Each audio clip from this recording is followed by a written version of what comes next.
क्या आपने विप्रो या टीसीएस के बायबैक में शेयर्स दिए थे? हाँ, नहीं या पता नहीं? तो चलिए समझाती हूँ बायबैक क्या होता है और इससे आपको कैसे और कितना फायदा हो सकता है। Hi, welcome to ICICI direct YouTube channel. चलिए समझते हैं बायबैक क्या है। बायबैक में कंपनी अपने शेयर्स इन्वेस्टर्स से वापस खरीदती है मार्केट प्राइस से थोड़ा ज्यादा भाव देकर, ताकि उनके टोटल आउटस्टैंडिंग शेयर्स कम हो जाएं। तो पहले समझते हैं कंपनीज बायबैक क्यों करती हैं। इसके 3 खास वजह हैं। First, reward to shareholders, मतलब बायबैक में करंट प्राइस से ज्यादा प्राइस देकर कंपनीज शेयर होल्डर्स को फायदा कराती हैं। Second, improve valuation. आप ये तो जानते ही होंगे, अर्निंग्स पर share EPS is a companies net profit divided by the number of outstanding shares. So outstanding shares कम हो जाते हैं तो EPS बढ़ जाता है, means they will be entitled to a greater share of profits. EPS बढ़ जाता है तो ROE मतलब return on equity बढ़ जाता है and price to earnings PE कम हो जाता है। इस वजह से valuation wise shares look attractive to buy. Third, low growth revenue. बहुत सी companies, for example IT companies का लो कैपेक्स होता है, सो उनके पास जो एक्सेस कैश होता है उससे वो अपने शेयर्स बायबैक करती हैं अपने कैपिटल को इफेक्टिवली यूज करने के लिए। अब समझते हैं टाइप्स ऑफ बायबैक। बायबैक 2 प्रकार के होते हैं, टेंडर ऑफर और ओपन ऑफर। टेंडर ऑफर में कंपनी एक फिक्स प्राइस और एक फिक्स टाइम के लिए इन्वेस्टर से शेयर्स बायबैक करती है। ओपन ऑफर में कंपनी मार्केट यानी स्टॉक एक्सचेंज से ही बायबैक करती है। ये थोड़े लंबे समय तक चलता है और इसमें एक मैक्सिमम प्राइस फिक्स्ड होती है। और अब सबसे इंपॉर्टेंट बात, आपके पास अगर शेयर्स हैं तो क्या आप बायबैक में टेंडर करेंगे? ज्यादातर लोगों का जवाब होगा हाँ, ऑफ कोर्स यस।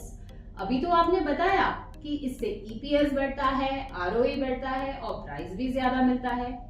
पर बायबैक में शेयर्स देने से पहले एक खास रेशियो आपको जानना जरूरी है, एक्सेप्टेंस रेशियो। मतलब मान लीजिए आपने बायबैक में 100 शेयर्स टेंडर किए और एक्सेप्टेंस रेशियो 35% का है, तो आपके सिर्फ 35 shares out of total 100 shares buyback में एक्सेप्ट होंगे और बाकी के 65 शेयर्स आपको वापस मिल जाएंगे। एंड अगर एक्सेप्टेंस रेशियो 70% का है तो 100 में से 70 शेयर्स एक्सेप्ट होंगे और 30 आपको वापस मिल जाएंगे। अब आप पूछेंगे 35 हो या 70, जो भी हो, भाव तो मुझे मार्केट प्राइस से ज्यादा ही मिलेगा, तो I am okay. Acceptance ratio का फर्क तब पड़ता है जब आप बायबैक अनाउंस होने पर मार्केट से शेयर्स खरीदते हैं और बायबैक में टेंडर करते हैं। Let us understand with an example of Wipro buyback. Wipro का बायबैक अनाउंस हुआ था एट द रेट ऑफ ₹445 पर share for ₹12,000 crores on April 27, 2023 and retail category के लिए 15% यानी 1800 करोड़ रिजर्व था। रिटेल कैटेगरी मैक्सिमम ₹2 लाख के शेयर्स बायबैक में टेंडर कर सकते हैं, यानी आप 449 shares 2 lakh divide by 445 tender कर सकते हैं। तो मान लीजिए आपने उस वक्त ₹383 में विप्रो के शेयर्स 449 शेयर्स मार्केट से खरीदे। टोटल इन्वेस्टमेंट हुआ आपका 1,71,967।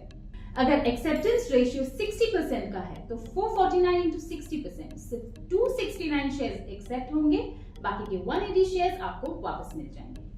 Total buyback amount at the rate of 445 पर शेयर होगा 1,19,883। Cost of remaining 180 shares 52,080। So effective per share cost of the remaining shares will be ₹290. So this is your break-even point for these remaining 180 shares. अगर आपको ये shares भी बेचने हो तो 290 से ऊपर ही बेचना है।